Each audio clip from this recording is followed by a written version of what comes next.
man segregation is on his deathbed. That's what Martin Luther King Jr. said in the days of the civil rights movement in America. He said old man segregation is on his deathbed. You know, and this is what he said. But history has proven that social systems have a great last-minute breathing power. And the guardians of the status quo are always on hand with their oxygen tanks to keep the old order alive. But if democracy is to live, segregation must die. Now there are pockets of segregation that exist in this state and in this nation, and we're not going to let up whilst they exist. I'm not going to forget about the nurses and the doctors and the health workers and the supermarket workers and all of these industries who are still being segregated out of their employment, out of their livelihood. We're not going to forget about them. Old man segregation might be on his deathbed, but we're going to keep up the fight until he's dead and buried.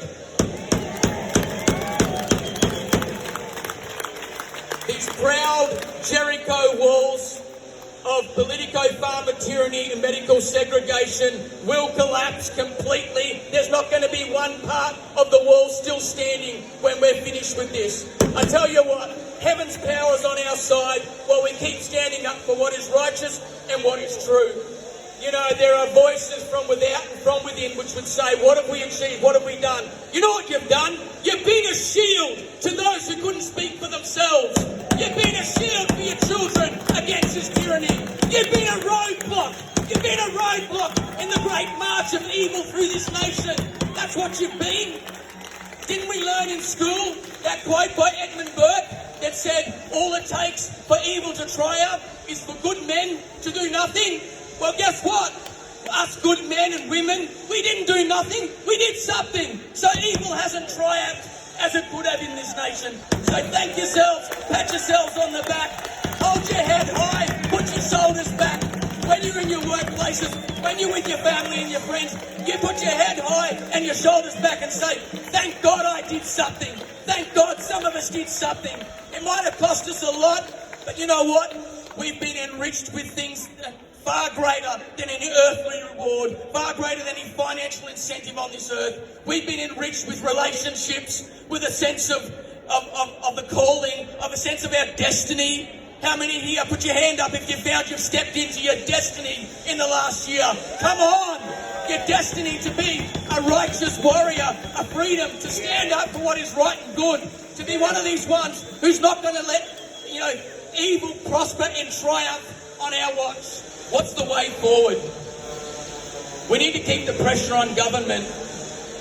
As I've said in times I've had a chance to speak, rolling back mandates does nothing to restore justice in this country. People have been coerced, people have been bullied, people have been shamed and brainwashed into submission to take a medical injection, a treatment that they did not want. And they were shamed and pushed into it.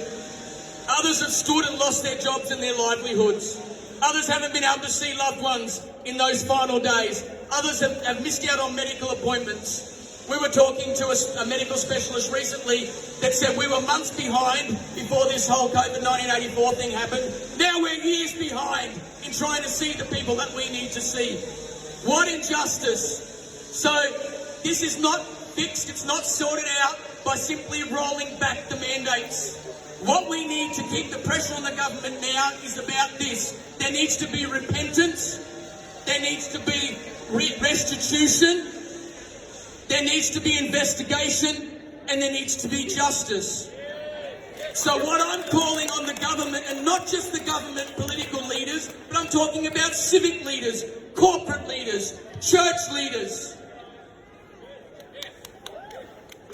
leaders in the medical field, education leaders, leaders in the media, civic leaders, leaders in this nation who should have stood up, who should have said something, who at least they were silent, at worst they were complicit with this whole thing. Now's the chance to redeem yourself. I'm speaking to the government, I'm speaking to the leaders of this nation, I'm speaking to church leaders. Lead the way in repentance. Lead the way in repentance. Lead the way in calling for restitution and compensation. Lead the way in calling for investigation. Cooperate with it and make the call for justice in this nation. There is a stench of justice in this nation. You can smell it.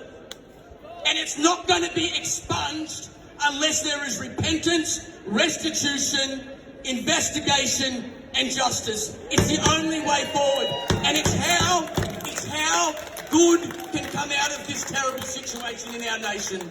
You know, don't lose hope. I always say keep the faith. We win because it's true. And we have had some big wins. And we have, as I said before, been a shield, been a roadblock against tyranny. And now, in these days, we're going to keep up the pressure to see the stench of injustice completely expunged from our nation. I'm with you guys.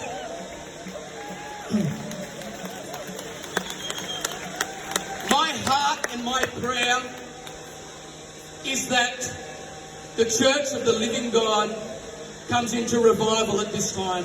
I know a lot of you have given up on church. You've been let down, you've been hurt, you've been frustrated, you've been disillusioned. I was there once myself. But I want to say you don't lose hope in the Church of the Living God. With the revival fires that go through our churches, we're going to see them rise up. And the church is the only organisation, I promise you this, the church is the only organism actually, that has this promise from Jesus Christ himself, that I will build my church and the gates of hell shall not prevail against it.